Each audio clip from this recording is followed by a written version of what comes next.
میرے ہوٹل پر روزانہ رات 9 بجے ایک لڑکی آتی تھی۔ وہ دبے قدموں سے اندر داخل ہوتی، کسی سے بات نہ کرتی، سیدھا اس کونے کی طرف جاتی جہاں بچا ہوا کھانا رکھا ہوتا۔ میں کاؤنٹر پر بیٹھا اسے دیکھتا رہتا، دل میں عجیب سا غصہ بھر جاتا کہ یہ لوگ بھی نہ جانے کہاں کہاں سے آ جاتے ہیں، مفت کا کھانا اٹھا کر لے جاتے ہیں۔ میں نے کئی بار ویٹر کو کہا کہ اسے روکیں، مگر وہ ہر بار بچ کر نکل جاتی تھی، جیسے اسے سب راستے یاد ہو۔ وہ کھانا بہت احتیاط سے ایک پرانے تھیلے میں رکھتی اور چپ چاپ چلی جاتی۔ اس کے چہرے پر نہ کوئی لالچ تھا، نہ کوئی خوشی، بس ایک عجیب سی سنجیدگی تھی، مگر مجھے اس کی یہ خاموشی بھی ناگوارا گزرتی تھی۔ شروع میں نے اسے نظر انداز کیا، مگر آہستہ آہستہ اس کی یہ عادت مجھے کھٹکنے لگی۔ میرے اندر ایک عجیب سا غرور تھا، مجھے لگتا تھا کہ یہ ہوٹل میری محنت کا نتیجہ ہے، اور یہاں آنے والا ہر شخص کسی نہ کسی قیمت پر ہی کچھ لے جا سکتا ہے۔ مجھے یہ بات برداشت نہیں ہوتی تھی کہ کوئی خاموشی سے آئے اور بغیر کچھ دیے چلا جائے۔ وہ لڑکی روز آتی تھی اور ہر بار اسی خاموشی سے کھانا ایک پرانے سے تھیلے میں ڈال کر چلی جاتی تھی۔ اس کے کپڑے سادہ اور پرانے ہوتے تھے، مگر اس کے انداز میں کوئی گراوٹ نہیں تھی، جیسے وہ مجبوری میں آتی ہو مگر خودداری ابھی بھی زندہ ہو۔ ایک دن میں نے غور سے اسے دیکھا تو محسوس ہوا کہ وہ بہت کمزور ہے۔ اس کے ہاتھ کانپتے تھے، مگر پھر بھی وہ بڑی احتیاط سے کھانا سمیٹتی تھی، جیسے ایک دانہ قیمتی ہو۔ مگر اس سب کے باوجود میرے دل میں اس کے لیے نرمی پیدا نہ ہوئی، بلکہ الٹا چڑچڑا پن بڑھتا گیا۔ مجھے لگتا تھا کہ ایسے لوگ ہی معاشرے پر بوجھ ہوتے ہیں، جو محنت کرنے کے بجائے دوسروں پر گزارا کرتے ہیں۔ میں اپنی اسی سوچ میں مبتلا تھا۔ میرا دل کرتا تھا اسے کہوں تمہارے ہاتھ پاؤں سلامت ہیں، پھر کیوں بھکاریوں کی طرح روز منہ اٹھا کر چلی آتی ہو؟ محنت مزدوری کرو، کما کر کھاؤ۔ حالانکہ میرا بھی کوئی اتنا بڑا ہوٹل نہیں تھا، مگر ایسی جگہ پر تھا جہاں مسافر لوگوں کا آنا جانا زیادہ تر۔ ٹرک ڈرائیور اکثر رات یہاں قیام کرتے، باہر پڑی چارپائیوں میں سو جاتے اور صبح سویرے اپنی منزل پر چلے جاتے۔ اس وجہ سے کمائی اچھی ہوتی تھی۔ شاید اسی وجہ سے میں مغرور ہو گیا تھا۔ میں یہ بھول گیا تھا کہ غرور کا انجام اچھا نہیں ہوتا۔ ایک رات بارش ہو رہی تھی، گاہک کم تھے اور میرا موڈ پہلے ہی خراب تھا۔ وہ لڑکی حسب معمول آئی اور کھانا سمیٹنے لگی۔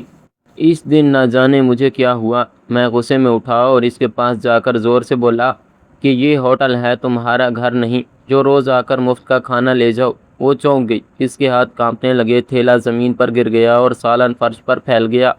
میں نے مزید سخت لہجے میں کہا، بھکاریوں کی وجہ سے ہی کاروبار خراب ہوتا ہے، نکل جاؤ یہاں سے۔ ابھی کہ ابھی وہ کچھ نہ بولی، بس نظریں جھکا لیں۔ اس کی آنکھوں میں نمی تھی، مگر اس نے ایک لفظ بھی نہ کہا۔ آہستہ سے مڑا اور خالی ہاتھ باہر چلی گئی۔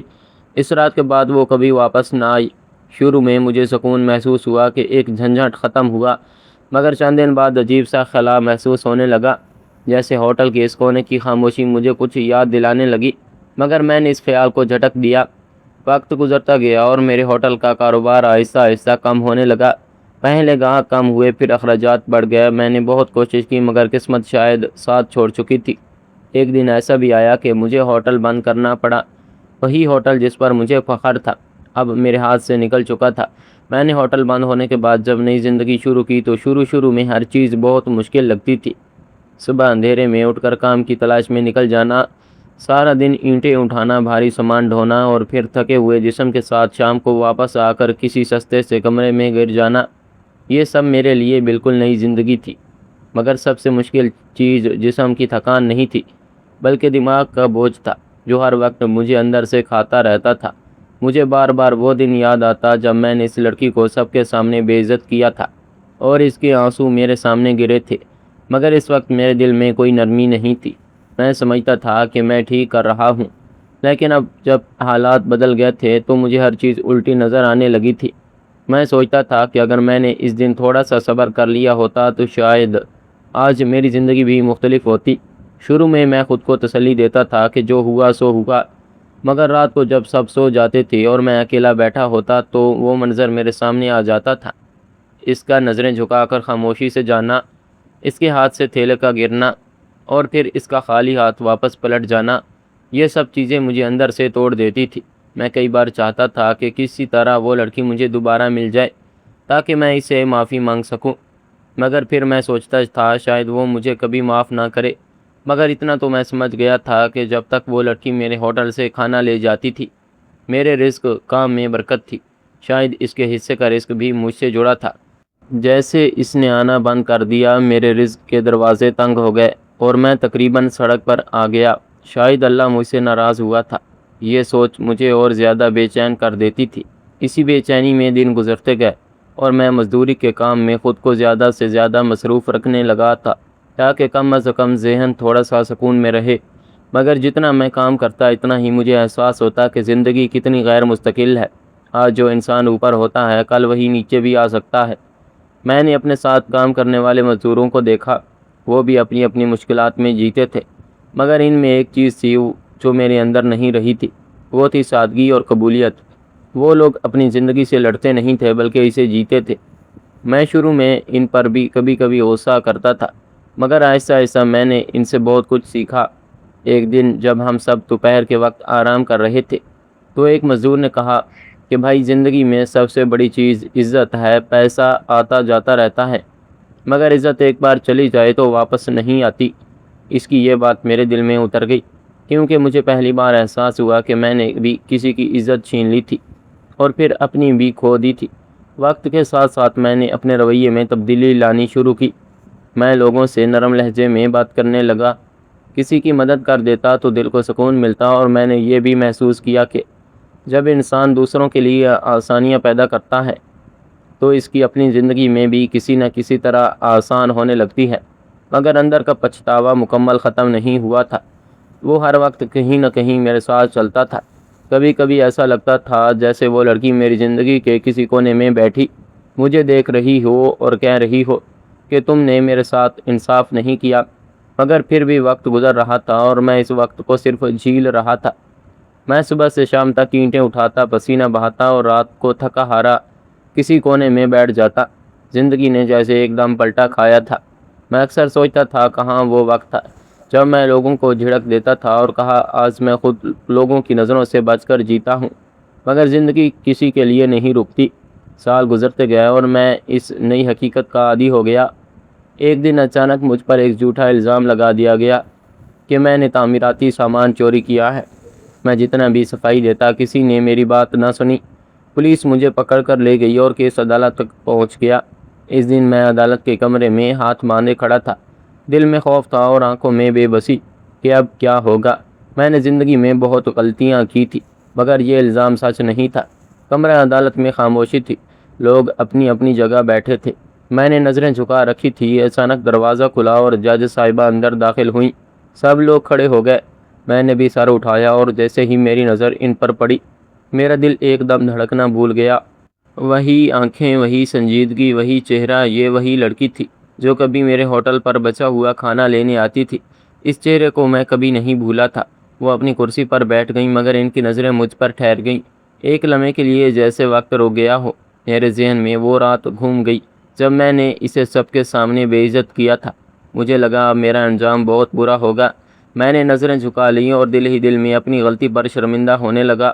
کمرہ عدالت میں مکمل خاموشی تھی۔ جج صاحبہ نے فائل کھولی اور کیس کی تفصیل سننے لگی۔ میری سانسیں تیز ہو رہی تھی۔ دل میں ایک ہی خوف تھا کہ وہ مجھے پہچان چکی ہے اور اب وہی فیصلہ سنائیں گی جو شاید میرے ماضی کا بدلہ ہو۔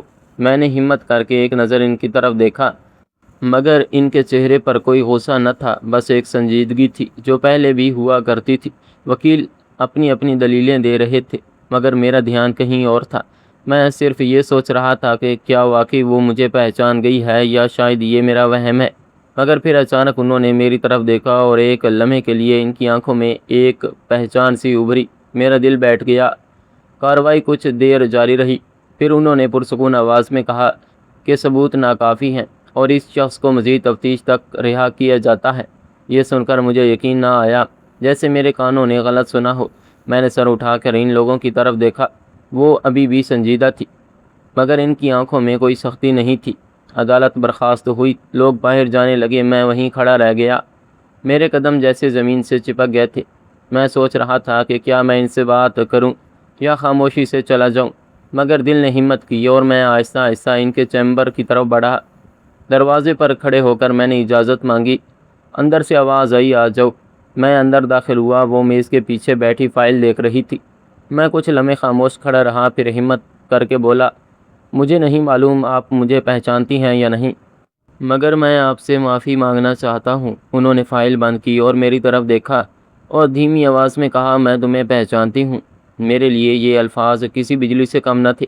میں نے فوراً نظریں جھکا لی اور کہا، اس دن میں نے آپ کے ساتھ بہت برا سلوک کیا تھا، مجھے معاف کر دیں۔ میں اس وقت خود کو بہت بڑا سمجھتا تھا، مگر آج سمجھ آیا کہ انسانیت کیا ہوتی ہے۔ انہوں نے کچھ لمحے مجھے دیکھا، پھر بولی، تمہیں معلوم ہے میں اس ہوٹل پر کیوں آتی تھی؟ میں نے نفی میں سر ہلایا تو وہ بولی، میں اس وقت قانون کی طالبہ تھی۔ میرے گھر کے حالات بہت خراب تھے، میرے والد بیمار تھے اور گھر میں کھانے کے لیے کچھ نہیں ہوتا تھا۔ میں دن بھر پڑھائی کرتی اور رات کو تمہارے ہوٹل سے بچا ہوا کھانا لے جا کر اپنے گھر والوں کو کھلاتی۔